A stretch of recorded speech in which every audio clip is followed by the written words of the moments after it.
ॾिसी रहिया आहियो ख़बरचार वेब टीवी। आऊं आहियां सैफ अली। नवाब वली मोहम्मद MU सिरिंध जे रिपोर्ट मुताबिक़ ॻोठ शामीर ज़रदारीअ में शराब पी मवालिन में झेड़ो फायरिंग, ॻोठनि ते हमला, हिकु औरत कनीज़ ज़रदारी ज़ख़्मी। चांडिया बिरादरीअ जे शराब अॾा हलाईंदड़नि ख़िलाफ़ एहतिजाजी मुज़ाहिरो, जॾहिं त फायरिंग जे नतीजे में हिकु औरत कनीज़ ज़रदारी ज़ख़्मी थी पई। शराब जा अॾा हलाईंदड़नि ख़िलाफ़ ॻोठ बहादुर चांडियो में एहसान अली चांडियो, फरमान अली चांडियो, गुलाम कादिर चांडियो, मोहम्मद हाशिम चांडियो, क़बूल चांडियो, सोहराब चांडियो ऐं ॿियनि एहतिजाजी मुज़ाहिरो कंदे चयो त ॻोठ शामीर ज़रदारीअ में मुख़्तलिफ़ कचे शराब ठाहिण जूं भठियूं ऐं मंशियात फ़रोशनि जा अॾा आहिनि। वधीक ॾिसूं था यूसुफ रिंद जे हिन रिपोर्ट में। जी हा यूसुफ।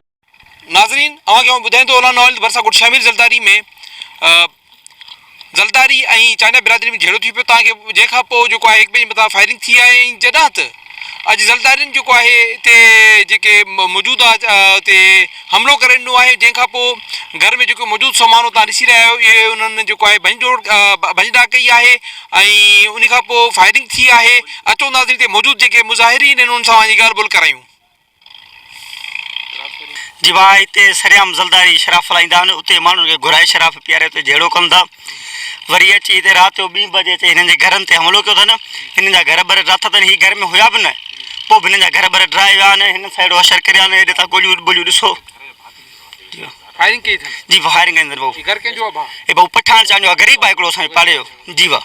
तव्हां कहिड़ो मुतालबो कंदो हुकूमत? असां SP खे मुतालबो कयूं त हिननि खे जल्द गिरफ़्तार करे हिन जा शराफ़ जा जेके अॾा उहे बंदि कया वञनि।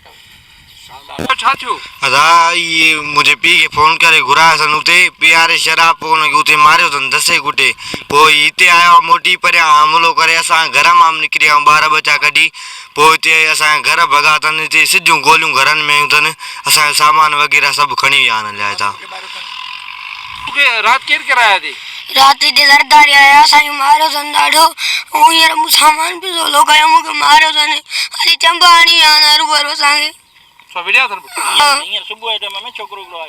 बिल्कुलु नाज़रीन, मासूम ॿारड़ो रहे पियो त राति ते ज़रदारी बिरादरी जा कुझु जेके माण्हू आया उन्हनि जेको हिते हमलो करे ॾिनो, उन खां पोइ मासूम ॿारड़ो रहे पियो। हीअ चए पियो त तशद्दुद कयो आहे, फायरिंग कई आहे, इलाइक़े में ख़ौफ़ राज़ छाइजी वियो आहे। SSP शहीद बेनज़ीराबाद खे घुर्जे त ॻोठ शामीर ज़रदारी में जेके बि शराब जा अॾा हली रहिया आहिनि उन्हनि खे बंदि कराए इन्हनि चाइननि सां इंसाफ़ कयो वञे। ईअं न थिए त ईंदड़ नसल जेको आहे उहो तबाह बर्बाद थी वञे। हुनजो ज़िम्मेवारी तव्हांजी इंतिज़ामिया खे घुर्जे, DC नवाब शाह खे घुर्जे त हिन मसइले जो नोटिस वठे ऐं हिते जेके शराब जा अॾा आहिनि बंदि कया वञनि। कैमरामैन अहमद रिन सां गॾु रिपोर्टर यूसुफ रिंद। SSP शहीद बेनज़ीराबाद खां मुतालबो कयो त शराब हलाईंदड़नि ख़िलाफ़ कार्रवाई कई वञे, बाअसरनि ख़िलाफ़ केस दाख़िल कयो वञे। ख़बरचार वेब TV पढ़ंदा रहो। ख़बरचार